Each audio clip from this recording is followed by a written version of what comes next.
So, welcome to Star Studio. I am your host, Portia Monique, and we are here with the lovely Ciera Payton. You guys know her from all of her shows in CIS. She currently plays Lily Winthrop on The Oval, which is coming back in February. And we'll get to that a little later. But we are here to talk to her about the Wendy Williams movie that is coming out this month. Oh my God, I did get a chance to look at it. And show this off. Okay. So I'm gonna let you go ahead and introduce yourself, and then we'll take it away with the Wendy Williams movie, and we'll talk about the Oval a little later. All Welcome. right. Well, thank you for having me. My name is Ciera Payton, and I'm so excited to be here today. Talk about the Oval season 2, but most importantly, talk about Wendy Williams, the movie. So, how you doing? And listen, I was convinced you did an amazing, impeccable, incredible job playing Wendy. And I was like, where did I get her from? I know Wendy must have had herself because you were on it. You sounded like her. You completely embodied her. You moved like she would move in my head anyway. Well, let's talk about your experience with filming one of the most famous, or should I say, infamous radio shots in our history. Let's talk about it. What was your experience like? Oh my goodness. I mean, it was everything. I mean, it was everything that everything that Wendy is, I mean, it was funny, it was fun, it was dramatic, it was, oh my gosh, like what's going to happen next? I mean, we worked during the most, interesting times of 2020, I mean, to be playing Wendy Williams at that time was incredible. And I'm so thrilled that we were able to just pull it off. I mean, we had the COVID going on. We weren't sure if the movie was going to happen, when it was going to happen, how scheduling conflicts were insane. And then we were shooting in Canada and we had to do the 2-week quarantine. So, I mean, it was a lot going on, but I just feel like it was all of like Wendy's energy and spirit all at once, which was just amazing and beautiful all at the same time. So, but being in her shoes was incredible. I mean, it was the most amazing roller coaster ride that I could ever wish and hope to be a part of. So it was awesome. Describes it correctly. And I was saying earlier how I love how Wendy decided to take the reins and tell her own story, right? So we saw and we heard a lot of Wendy directing the movie, narrating the movie, and making sure that she told what she wanted to tell. And it was brilliant. So, to that note, I want to know, how much did Wendy work with you? How much did she coach you? Did you guys have a one-on-one thing? Like, how did you prepare for it, and how did Wendy help with that?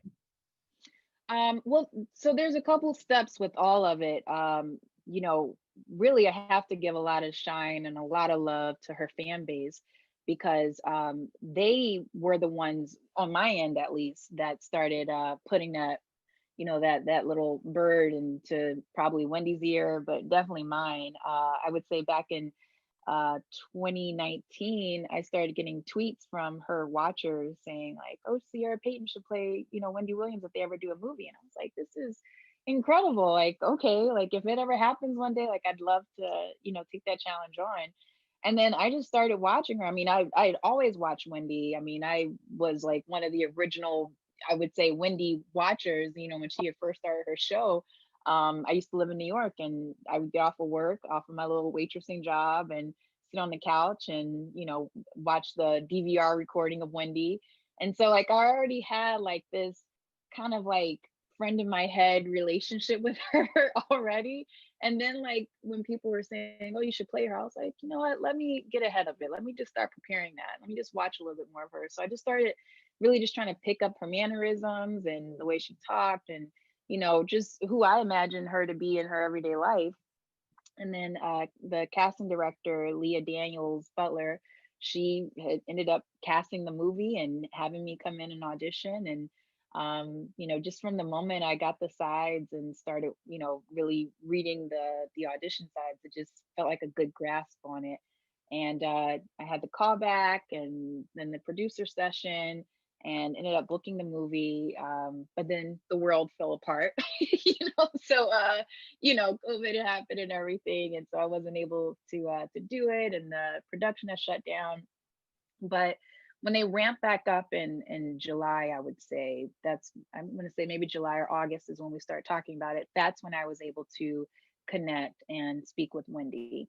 And she and we spoke a couple of times, and I mean, it felt like we probably were on the phone for maybe 6 hours or so. I don't know. I could be exaggerating, but I mean, we just talked for hours and hours, and she shared everything with me, and one of the main things that she really, really wanted to just drive in, which I think is like such a testament to who she is her big thing was like, just be confident. She was like, even when you don't feel confident, she was like, just fake it, like she was like, that's what I feel is just so important about my story and who I am, is that I've always kept my shoulders back, my head up high, and just kept going.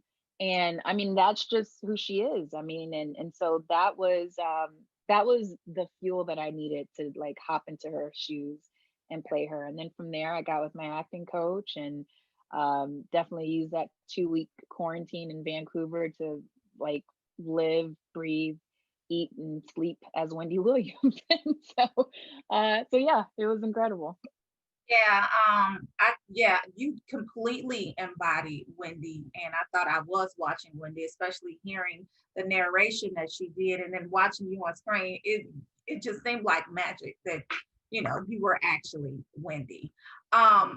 So take us through.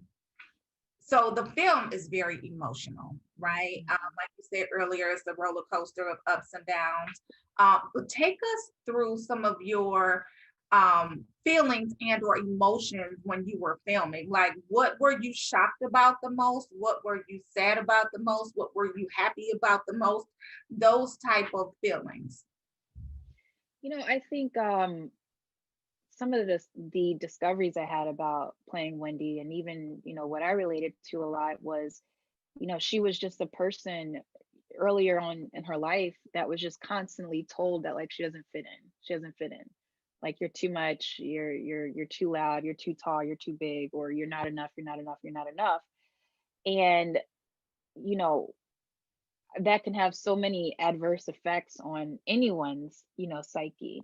And so like I really like my heart, like I just felt that so deeply in my heart, like playing her, is like, this is a woman that is just so misunderstood and has just been so cast aside for so long in her earlier life. And she ended up flipping it around, a whole 180, and was like, no, if I'm too much, if I'm too loud, if I stand out too much, if I don't fit in, like, I don't care. I'm going to make my own, my own place, my own little niche in this world. And so she did that. And so for me, stepping into that, I mean, I've related to that for so long. And even especially in parts of my career, that I've just felt like, taking a back seat, standing in the background, or yeah, being too much, too tall, whatever, and then like being able to just take a moment to just like really embrace that and be okay with, all of who I am, and going out in the world and then being okay to be seen, was just, to me, just very eye-opening and very healing. And yeah, I mean, it was just amazing. And Wendy, one thing that you see a lot in the movie, and which also rings true in her real life, I feel, is that she is just somebody that has, for a while, like constantly been knocked down, and then like each time like knocked down even harder. But no matter what, like she always gets back up. And it's not like she gets back up in a meek way, but she gets back up, hair done, makeup, like, she's gonna get back up and be fierce and fabulous no matter what. No matter how far somebody's trying to knock her down, she's gonna come up even higher than them. And so I just think it's incredible, and it's enough to be so inspired and motivated by. Like I it's incredible. So I'm so glad that she got to tell her story. Absolutely. It's definitely an inspirational story. And you're ringing so true when you say that she got back up every single time. She was resilient. And she wasn't just knocked over, like she was like, bam, Yeah.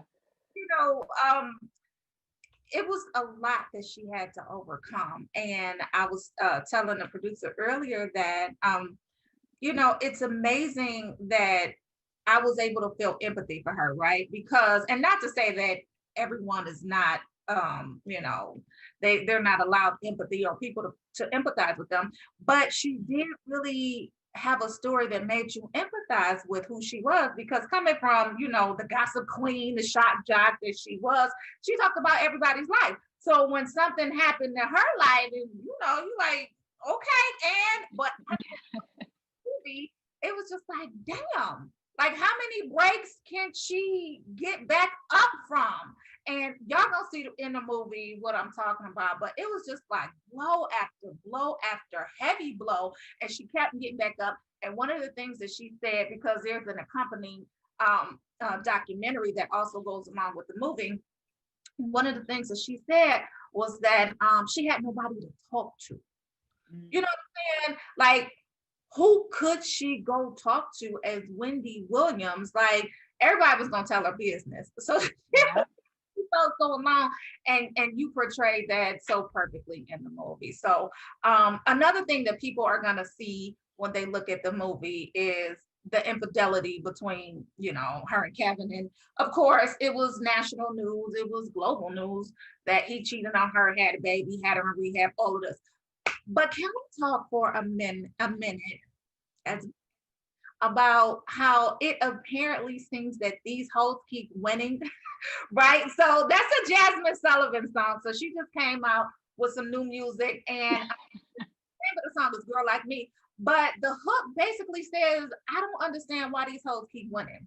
And definitely in the Wendy Williams story, you saw how it appeared that his hoe for many years kept winning. How did you film that without having these feelings of I really do want to kill you actor? You know what I'm saying? Like, how did you film? No, look, like you said, we watched so much of the public display and how it all unfolded, and as a woman watching that, I mean, you're just like, wait, what? Like, and I don't care who it is, but like no woman on this planet deserves that at all. And honestly, like, and I'm not trying to be, devil's advocate or anything like that, but I mean, I don't want to disrespect Kevin either, but I mean, man, your heart just goes out to Wendy, and stepping into that. I mean, I've experienced some heartbreak to, some degrees, but not to that full degree. And so, I mean, there were moments where Morocco and I, like we would go on set and like, normally in the morning, like you're in hair and makeup and you're like chatting stuff. And today I was like, I can't talk to you. Like, no, like, I can't, don't try to hug me. Don't talk to me. Like, no, and he was like, oh, okay. All right. And then even the young lady who's such a sweet actress, playing the mistress, I was like, we gonna after all of it, I'll talk, but I can't talk to you now. And I mean, it's it's acting and telling story. It's such a beautiful, but also like cathartic experience too, because you're really stepping into these people's shoes, and you start to really take on like the emotions and really start placing yourself into those circumstances and situations. And so yeah, I mean, I went home many a nights after filming with such heavy heart, and just me personally, I wish that I could have like flown to New York and just give Wendy a big hug, because I mean, it gets me a little teary eyed now thinking about it, but it's like, dang, man, like no woman deserves that at all whatsoever. And, and the mistress, look, like I'm sure she has a story to tell too, and so, I mean, we're not going to tell it on Lifetime, but it's somebody that comes in and breaks up something like that, like they have to be dealing with some things too. So God bless her. Yeah. Definitely difficult to watch without wanting to jump through the screen and be like, what was you thinking? You know what I'm saying? Mhm. women, we're the nucleus of the family. We bring everybody together. We're doing everything for the team. We're doing everything for the family, for the legacy, for our lineage. Yeah. You over here doing you. You know, Yeah. it was just kind of disheartening. But like I said, when you played that role, when I say you play that role, you played that. Mhm. So anyway, Yeah, it so the is. comes out January 30th. Be sure to watch it on Lifetime. I'm watching it again. I'm not exactly sure when the actual documentary "What a Mess" comes out. That comes out the same night. Same night, and it's going to be right after the movie. So we're going to get double doses of Wendy. That was, yeah, that was heavy too. Just to, Hmm. as a woman, Wendy telling her own story in her own words and reliving those emotions is definitely hard. So make sure you guys tune into the movie and then tune into the actual documentary, What a Mess, that follows directly after the movie, Saturday, January 30th. I'm here for it. Yeah. Kudos to you for that. Now, Thank you. that's a little big. Uh-huh. Lily on the Oval. The Oval is back. It comes back next. What's going on with Lily and her husband? What's going on? Oh. Oh my gosh, I tell you, Tyler Perry's brain, like I just want to like get into it and just be like, where'd you come up with this? Like, where did I mean, look, Lily's gonna get she's gonna get I don't know. It's so hard because I don't want to give anything away, but it's yeah. Let's just say she brings out the Watts a little bit more in season 2. So because she's from Watts. And yeah, so she's y'all gonna see Lily really show some of these people some things. I said, so I watched a lot of Tyler Perry shows, right? So I watched Ruthless.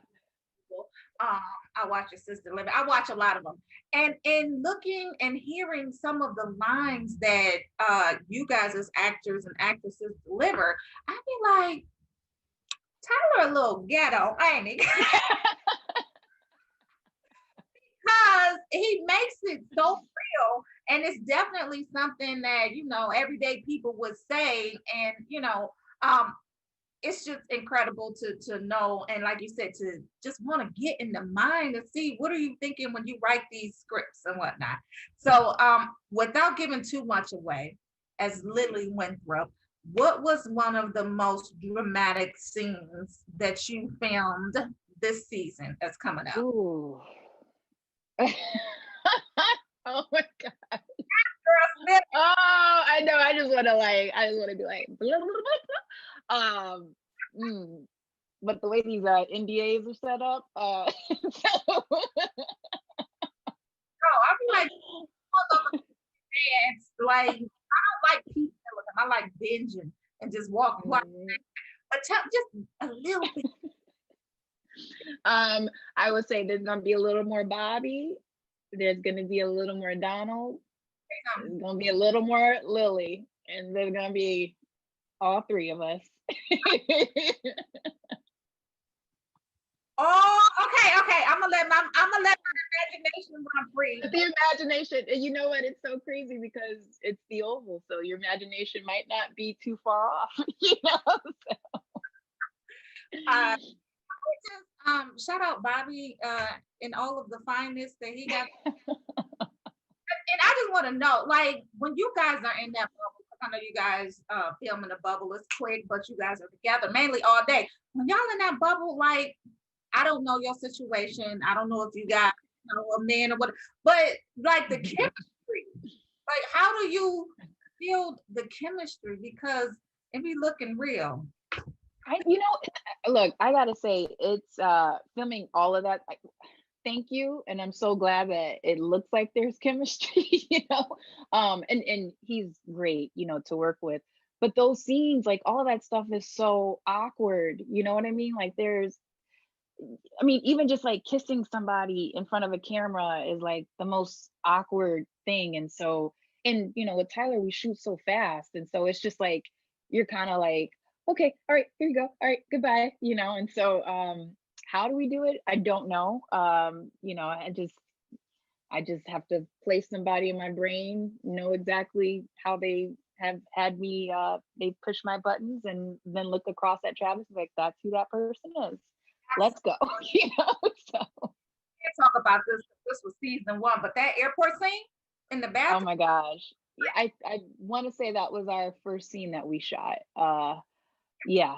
And so, and it's weird. A lot of times in my career, anytime that I've had any type of intimacy scenes, they're always the first up on the first day of filming. So I don't know what that's about, but that is when I'm my most uncomfortable. I have not met this person at all, ever. This is my first time meeting them. And next thing I know, I'm like, here's a breath mint, and here's mine. Let's go. So, Exactly. My name's Ciera. Nice to meet you. Let me put my tongue down your throat. I just want yeah, to. exactly. But it's great, and especially this season as well. And even working on the Wendy Williams movie is that, that we're starting to incorporate more intimacy coordinators who are just amazing to work with. I mean, you're talking with them one-on-one, saying like what parts are off limits, what you're comfortable with what you're not. And, it's just learning how to set so many boundaries and still like trying to make it realistic as well. And so we were able to have an intimacy coordinator this season on the Oval, and also two amazing ones on the Wendy Williams movie. So yeah. Yeah, because you did have some scenes with Morocco too. We started, but they Yeah. don't touch me. Well, I can't remember if we did that before some of the infidelity scenes, but yeah, What? I think we were still like, nice and friendly at that point, and not like, don't talk to me, like, so. Was we still knew what you did. Exactly. Yeah. Exactly. Like the sex scenes with Travis a little more. I'm just Bobby a little more. So Okay. Yeah. So, I don't have I don't have a favorite. okay, well, it's definitely been a pleasure speaking with you today. If you guys don't know, Wendy Williams, the movie comes out Saturday, January 30th, as well as the documentary What a Mess. It follows at 10 p.m. Be sure to check in. Ciera Payton, where can we follow your movement? Oh, you can hit me up on Instagram or Twitter at Ciera Payton, or go to my website, CieraPayton.com. Okay, now, definitely a pleasure. Beautiful, great, and incredible job with Wendy. We love you on the Oval as Lily, and we can't wait to see what's next for you. Thank you so much for tuning into the Star Studio with Portia Monique and Ciera Payton. Bye. Thank you all so much.